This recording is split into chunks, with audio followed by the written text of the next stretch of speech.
Hey guys, Corporal G here, coming at you from the COC in Kentucky. Today we're going to paint some DAK Infantry today. Alright, we got 4 figurines here.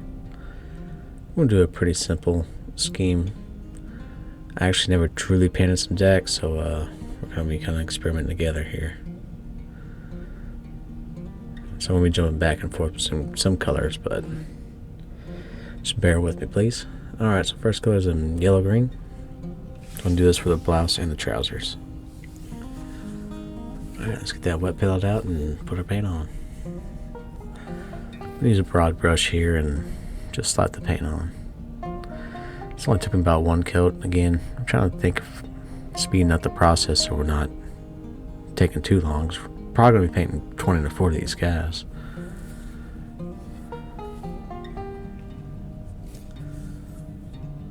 You can also do a tan shirt or a tan trouser, vice versa.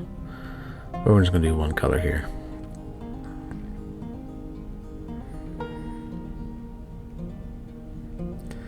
Alright, make sure you wash that brush off. I usually do wash it off after every dude or so. Alright, now we're going to paint their boots with some German camo beige. We're going to paint the whole boot though. And they have reinforced leather, which we're going to get to the next step with some beige brown. But let's just get this whole boot covered up so we can kind of just think about it when we get there. Kind of just doing 1 step at a time here.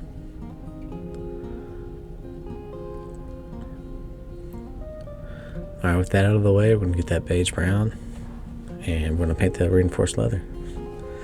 So it's kind of high in the heel and high in the toe area, but in the middle it's a little low. This guy's foot's kind of cut off, my bad. But you'll see eventually where it should be. And also you can just go to Google Images and type in DAK Infantry. I'd rather do this compared to just a black boot. Kind of gives them a little variety here. This part is pretty more in depth with the detail.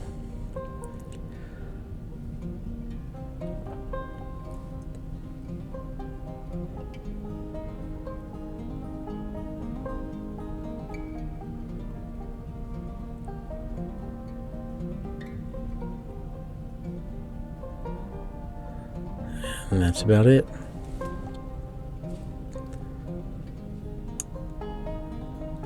Alright, next step here. We're going to do their webbing. We need some khaki. Didn't mix my bottle very well, so I'm going to mix it in the wet palette here. Alright, we're going to paint their shoulder straps, their harness for their belt, and we're also going to paint their belt too. And with this, you can also use black gray, because sometimes they do have black leather. But we're just going to paint it this way. We're not going to do the canteen pouches with khaki this time. We're actually going to use a brown. So don't get ahead of yourself. And we're also going to paint the shovel carriers with this color. Saw some pictures and I wanted to try this out to see how it worked. It's alright. I think I'd rather just paint it the other way. But I'm just going to paint it all khaki right now. We're going to come back with some black gray because the shovel is exposed. This canvas kind of just covers the around the shovel. So here we go with this step. I'm going to paint the magazine pouches first, and we're going to get to that shovel head.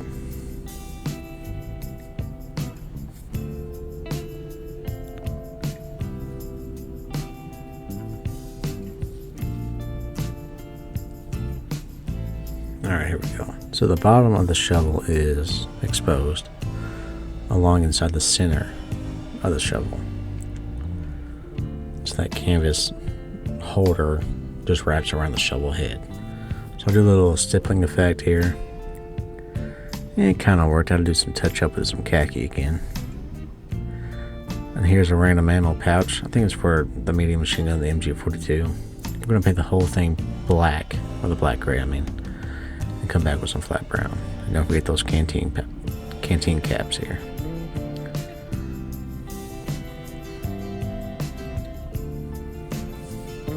I always thought this guy was pretty cool. He's just digging away here, minding his business, digging a little fighting hole.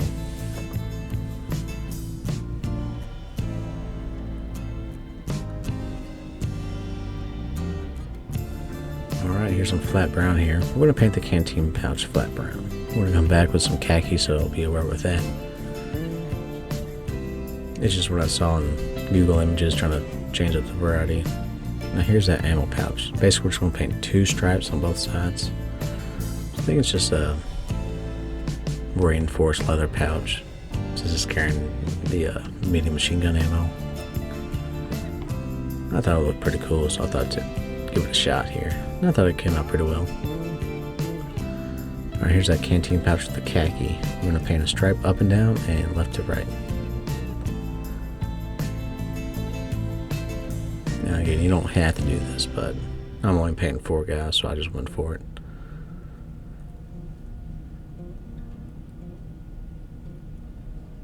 Alright, we're going to go with some tan. This one, I don't know the company's name, but German dark yellow. We can use some more paint, desert yellow or Vallejo. Tan yellow and German yellow. I personally like the desert yellow more compared to these two. But we're going to use the first one here. And we're going to paint their buckle, their gas mask canister, and their helmet. Not a big fan of this. It's more runny. And it's so runny that, you know, if you have it upright, the paint kind of droops down and gets on the other pieces here. So after this, I kind of just went back to the desert yellow to paint their helmets.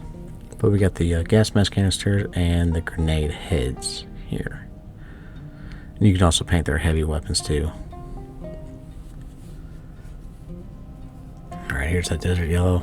Now this did take a couple of coats. Again, you do want to be thin. I do like to put a lot of paint on the body of the brush here and just work my way. Sometimes I put a lot of paint on one spot of the helmet and come back and grab some more paint and move it around. Now let it dry, move it on the other piece. And once it's dry, do that second coat. Here's that black gray again with a sponge, and we're going to do some weathering effect here. You gotta dab all that paint off. You barely want any.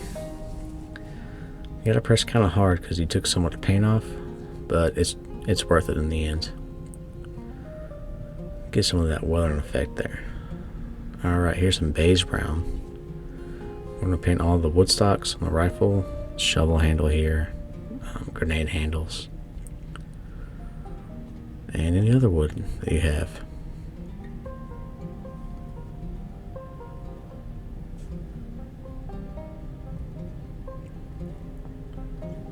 Alright, this is an MP41. At first I thought it was an MP40. But it does have, kind of took me for a spin there. I had to do some research on that one. Don't forget to paint the bayonet handle.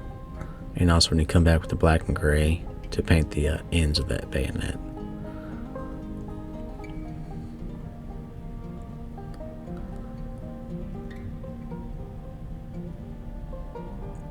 Alright, there's that black gray again. So here's that MP41, which I'm kind of glad these guys had it, gives them a little more variety. We're going to paint that magazine and the barrel, and I guess you call it the upper receiver.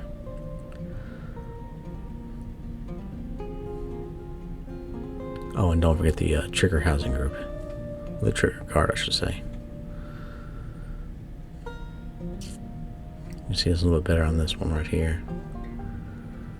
Definitely makes it pop.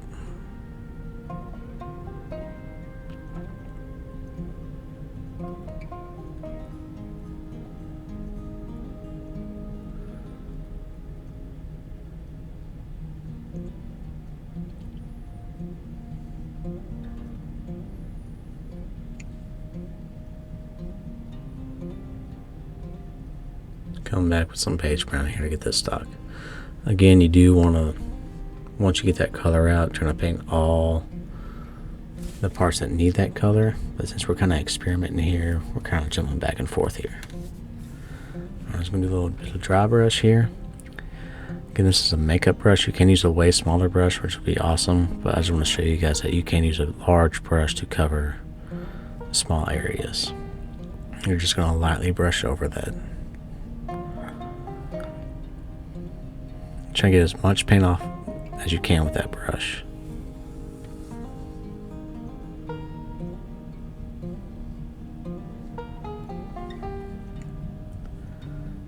this is how we pin the guy on this one. So we're just going to paint that wooden handle brown. And I always forget the grenades and the shovel handle.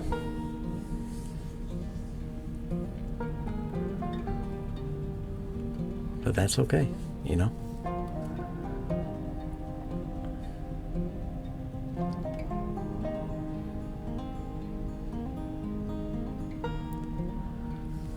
Alright, here's a good step. Kind of start bringing this whole piece together. We use some Nuln oil from Citadel. I'm just going to slap all that over there. Now again, if you have too much, you can just take a paper towel and just dab it off. This is supposed to get in the recess of the piece, all those nooks and crannies. So it's good to be a little heavy on some areas, especially in the lower parts of the armpits and under the legs. Alright, once that's dry, we're going to use some tan flesh and some yellow ochre for the hair. Now again, be careful with this. As you've already done your Nuln oil, that's fine if you do mess up a little bit.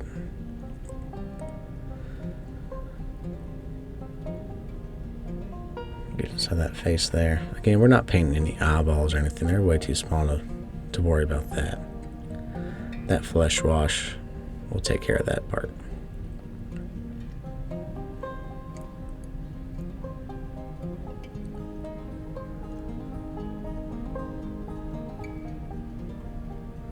Alright, we're going to let that paint dry and we're going to move on to the hair. This stuff's a little runny. I had to do some touch-ups on the collar, unfortunately. But this is on the top, it kind of made it a highlight. That's pretty good. Don't forget the sideburns either. You know, they've been out in the field for a while. They couldn't get haircuts.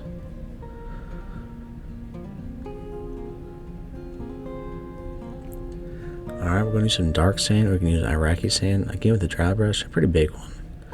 I got a little bit too much paint on mine. You want to get most of that paint off.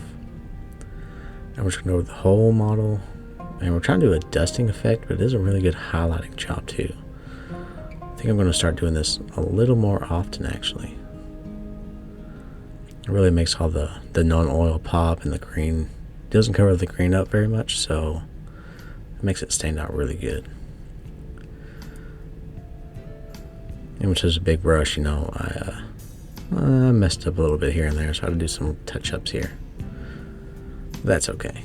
It's just part of the process. You can see right here, I gotta come back with some flat brown to fix that canteen cover, and I came back with some khaki to fix those straps.